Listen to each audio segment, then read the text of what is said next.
Lorsqu'on dit innovation agroalimentaire, on entend manipulation génétique, découverte technologique, production de masse. Et ce, grâce à notre culture occidentale. Mais qu'en est-il des pays en voie de développement? Lorsqu'on leur parle d'inventivité, entendent-ils robotisation? Nous sommes partis autour du monde pour trouver une nouvelle définition de l'innovation.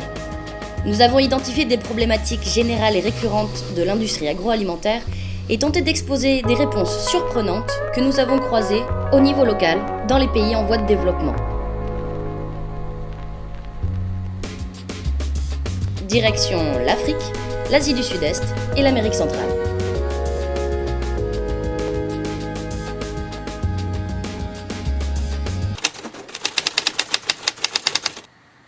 Entre quantité et pollution, l'emballage chez nous c'est aussi de la communication. À l'heure où l'accent est mis sur l'écologie, faisons un tour pour voir comment on protège et conserve les aliments chez nos voisins. Direction Kuala Lumpur, en Malaisie. C'est du riz à la châtaigne que j'enroule le matin dans des feuilles de bananier pour le garder au chaud. Comme nous aurions chez nous des boîtes en polystyrène pour promener notre kebab, sur le marché malaisien, on empapillote les plats chauds dans des feuilles de bananier. Souple, inodore et thermoisolante, cette solution naturelle conserve la chaleur jusqu'à 8 heures durant. Et ce n'est pas sa seule qualité, comme on le découvre à 10 000 km de là, en Équateur. Avec la feuille de bananier, on fait des cuissons à l'étouffée, on fait des papillotes et on les met dans le feu directement. Quelques minutes dans l'âtre et c'est prêt. Avant de passer à table, utilisons à nouveau des feuilles de bananier, mais comme nappe. Et puisqu'elle est inifugée, cette feuille de bananier, ça a même des avantages de décoration. Avant que cette tomate n'atterrisse dans votre salade, elle en parcourt des kilomètres, en camion, en bateau ou même en avion, et ça coûte cher. Alors nous aussi, on mange du bitume et on va voir si, au Mozambique, on n'aurait pas des solutions pour réduire les coûts et pourquoi pas être plus écologique. Entre Kwamba et Nampula au nord du pays, le transport des marchandises par route est contraignant. L'essence est une denrée rare et l'état des pistes pas toujours praticable. Aussi, on utilise une valeur sûre, le train. On produit principalement de la cassave, des citrons, de la salade et du maïs.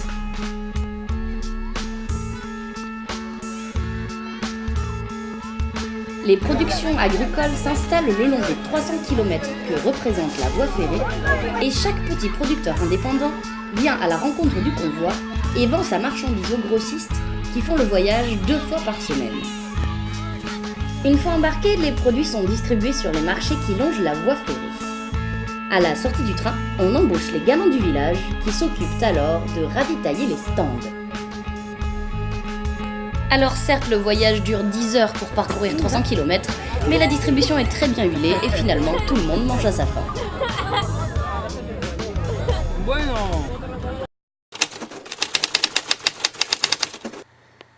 Les restaurateurs occidentaux font face à une crise de confiance du consommateur quant à la qualité du produit. Est-ce que ce serait pas des haricots surgelés ou du canard en boîte ? C'est à Maputo, cette fois, à la pointe sud-est du continent africain, que nous découvrons une pratique étonnante.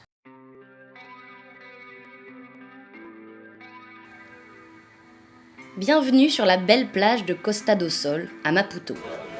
Alors que les femmes pêchent au filet, à quelques mètres de là, le marché aux poissons propose, fraîchement pêché, tout ce que l'océan Indien a à offrir. Ce marché ouvre avec les premiers retours de pêche très tôt le matin et ferme avec le coucher du soleil.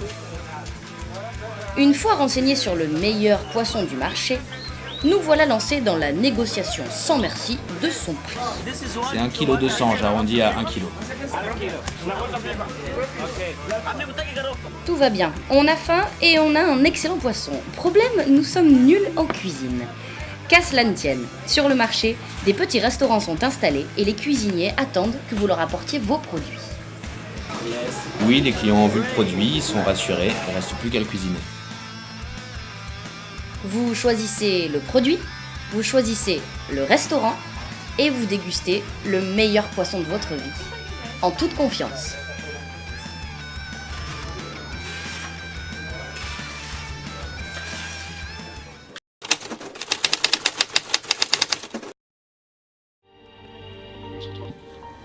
Les denrées alimentaires consommables représentent 12% du poids de notre poubelle domestique, soit 15 kg par personne et par an.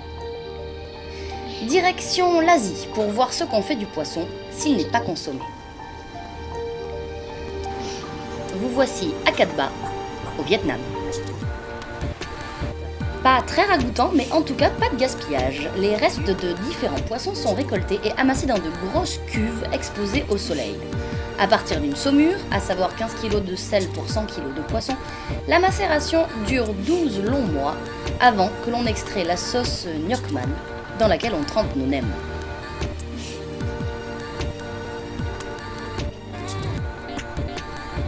Et quand il ne se mange pas le poisson, eh bien au Cambodge, on en fait des pédicures.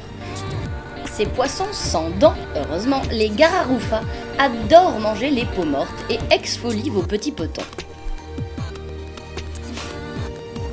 Si dans le poisson tout est bon, dans les noix de coco aussi, comme on le découvre en Tanzanie. La noix de coco est essentielle dans les pays tropicaux. Une fois débarrassé de la bourre qui protège la noix, on se délecte du lait de coco, qui est en fait une réserve d'eau douce pour ces arbres qui poussent souvent au bord de l'eau salée.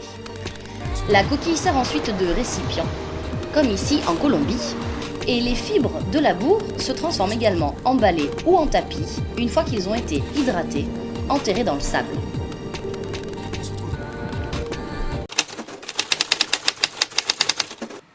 Ah, la chaîne du froid.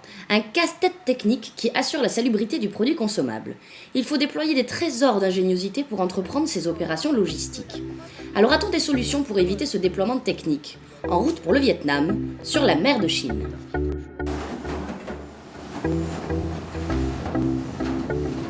Dans le nord du pays, il fait chaud, très chaud. Alors dans les ports de pêche, on fabrique en continu des blocs de glace dans ces grands hangars et on permet au cap des bateaux de maintenir le poisson pêché à une température de 2 degrés jusqu'à la livraison.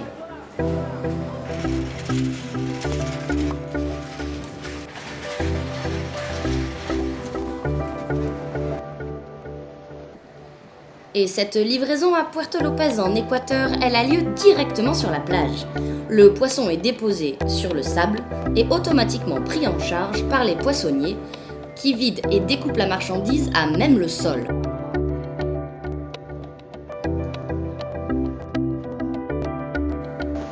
Pour pêcher un espadon comme ça de 150 kg, il faut 4 hommes qui luttent pendant 3 heures. Le poisson découpé est ensuite immédiatement vendu par les épouses des poissonniers à quelques mètres de là. Il est frais leur poisson. Ah ça oui, il est frais. Équateur toujours, mais à Otavalo cette fois, dans la montagne. Ici, pas de boucherie, on achète sa marchandise vivante. De la volaille et des petits animaux, oui, ils raffolent du cochon d'Inde grillé, jusqu'aux plus gros mammifères.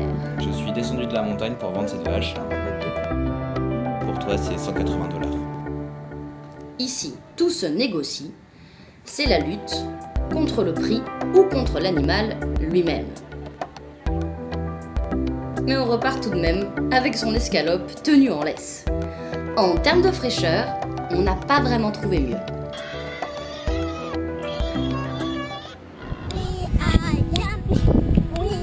Dans la notion d'innovation, on omet parfois la valeur applicative. Alors sans être révolutionnaire, les idées surprenantes que nous avons croisées sont des mises en forme intelligentes, des règles à suivre dans le milieu agroalimentaire. Ici, l'innovation n'est donc pas synonyme de productivité industrielle et de globalisation, mais bien d'adaptation maligne et personnalisée à son environnement.